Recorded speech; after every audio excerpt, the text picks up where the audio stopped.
नमस्कार बंधुरा welcome back to my channel. आज शुभ जन्माष्टमी। এই জন্মাষ্টমীতে অনেকে অনেক রকম ভোগ গোপালকে নিবেদন করেন, তবে আমি আজ একটা ভিন্ন স্বাদের রেসিপি আপনাদের সাথে শেয়ার করলাম। যদি ভিডিওটি ভালো লাগে তাহলে আমার চ্যানেলটিকে অবশ্যই সাবস্ক্রাইব করবেন, আর যদি ফেসবুক পেজ থেকে দেখেন তাহলে আমার পেজটাকে অবশ্যই ফলো করবেন। এখানে আমি 250 গ্রামের মতো আতপ চাল ভিজিয়ে গুঁড়ো করে নিয়েছি, আর নিলাম একটা নারকোল কোড়া, আর এখানে আমি 250 গ্রামের নিয়েছি গুড়। আপনারা কম বেশি করে নিতে পারেন আপনাদের পরিমাণ অনুযায়ী। এবারে আমি ওভেনে কড়াই বসিয়ে দিয়ে 1 বাটি জল গরম করতে বসিয়ে দিয়েছি। জলটা মোটামুটি হাফ বাটি মতো হবে ফোটানোর পরে, আর দিয়ে দেব স্বাদ মতো নুন। নুনটা দিয়ে একটু নাড়াচাড়া করে নিয়েছি। এরপরে দিয়ে দেব চালের গুঁড়ো। চালের গুঁড়োটা দিয়ে আমি একটা কাঠি দিয়ে নাড়াচাড়া করছি। আপনারা চাইলে এখানে খুন্তি দিয়েও করতে পারেন, তবে এরকম যদি কাঠি হয় তাহলে বেশ ভালো হয়। এরকম পদ্ধতিতে আমি ডোটা তৈরি করে নেব। যেরকম আমরা রুটি বা পরোটার ডো তৈরি করি সেরকম পদ্ধতিতেই করতে হবে।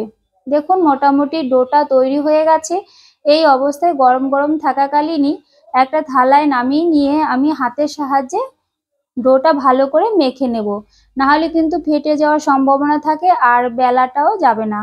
তাই ভালো করে হাতের সাহায্যে আমি এরকম ডোটা তৈরি করে নিয়ে একটা ভিজে কাপড় দিয়ে মুড়িয়ে নেব, এতে বেশ সফট থাকবে। এবারে কড়াই পরিষ্কার করে নিয়ে নারকোল কোড়া দিয়ে একটু নাড়াচাড়া করে নিয়ে দিয়ে দেব গুড়।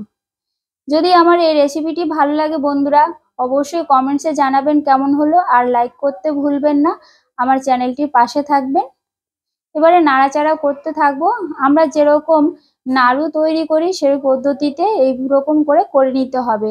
দেখুন খুব সুন্দর তৈরি হয়ে গেছে এই পুরটা। এবারে আমি আসল পিঠের রেসিপিটা তৈরি করব। আমি ডো থেকে ভালো করে ডোটা নিয়ে হাতের সাহায্যে নাড়াচাড়া করে নিচ্ছি, মেখে নিচ্ছি। মেখে আমি 2 টুকরো করে নিচ্ছি। দেখুন আপনারা চাইলে একটাও করে নিতে পারেন, একটা ডো নিয়ে, মানে পুরোটাই একটু মোটা করে, কিন্তু আমি চেষ্টা করেছি একটু পাতলা করে করার। এবারে একটা ডো নিয়ে আমি বেলনির সাহায্যে চালের গুঁড়ো দিয়ে অল্প অল্প করে বেলে নেব। এখানে খুব মোটাও হবে না আর খুব পাতলাও হবে না, সেই পদ্ধতিতে কিন্তু বেলে নিতে হবে। মোটামুটি বেলা হয়ে গেছে। এবারে আমি চারপাশ থেকে এরকম কেটে চৌকো একটা আকার দিয়ে নিচ্ছি। আপনারা চাইলে এইভাবেও করতে পারেন, তবে বেশ ভালো লাগে চারপাশটা কেটে যদি এরকম চৌকো শেপ দেওয়া হয়। মাঝখানটায় আমি পুরগুলো দিয়ে দেব। পুরগুলো হাতের সাহায্যে সব জায়গায় ছড়িয়ে দিতে হবে, এমনভাবে যেন সব জায়গায় ভালোভাবে ছড়িয়ে যায়। এবারে এক সাইড ধরে আমরা যেমন পাটিসাপটা মুড়ি, পাটিসাপটা পিঠেটা সেরকম আস্তে আস্তে করে মুড়িয়ে দিতে হবে। যেহেতু আমি ভালো করে হাতের সাহায্যে মেখে নিয়েছিলাম তাই ফেটে যাওয়ার সম্ভাবনাটা এখানে কম। এই সাইডে আমি একটু জল লাগিয়ে দেব।